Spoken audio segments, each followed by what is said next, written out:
Okay, before we start playing songs, there are several things that we have to discuss first. I'm going to show them in different segments.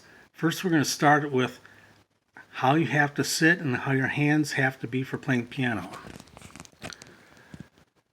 So you want to sit up straight. You do not want to be too close to the piano. You don't want to crowd yourself into the piano. You want to keep your upper arms down and have your forearms like at a right angle like that. You can tilt your head a little bit. I think this picture looks like it's tilting a little too much because you don't want to be hunched over. Then with the hands themselves, first of all, we have to understand that we're going to number our fingers. Our thumbs are going to be 1s, index finger 2, middle finger 3, ring finger 4, and pinky is 5. So when you look at see how your left hand and your right hand are opposite each other. So when you have your hands on the piano, the left hand, you're moving upwards, it's going to be 5, 4, 3, 2, 1, and the right hand is 1, 2, 3, 4, 5.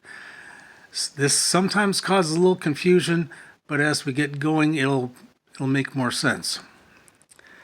Then the bottom of this page, it shows the shape of how your hand is supposed to be. See how the fingers are curved? Like when you're holding a ball. That's the natural state for the human hand.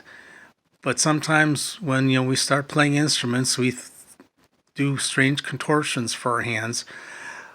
But you want to have your fingers up, like if I do it opposite my thumb, see how my fingers curve like that?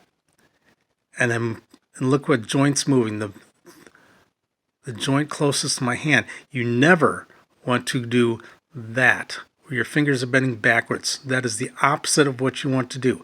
It's not good for your hand. It's not good for the piano. Sometimes if you watch someone playing piano, they'll have their fingers too straight. The only time you would straighten out your fingers if you're reaching for a note far away. Otherwise, you keep it like this.